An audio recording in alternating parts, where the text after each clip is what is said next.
మీ జీవితంలో రాబోయే కష్టనష్టాల గురించి ఎటువంటి పర్యవసానాలు చూపవు. ఆ సమయంలో మనసు దుఃఖపూరితమవుతుంది. ఆ దుఃఖం సమసిపోవాలి అంటే ఒక సంతోషాన్ని పంచే ఉపదేశమై ఉండాలి. ఫర్ ఎగ్జాంపుల్ చెప్పాలంటే, మీ కాల్లో ఒక ముళ్ళు గుచ్చుకుంది. ఆ ముళ్ళును మీరు బయటకు తీయకుండా దాని మీద మందేదైనా మర్దన చేస్తే ఎలా ఉంటుంది?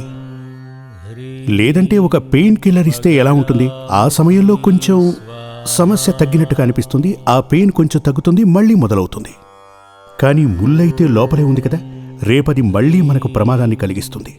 అదేవిధంగా మనం ఆచార్యుల వారి వద్దకు వెళ్ళి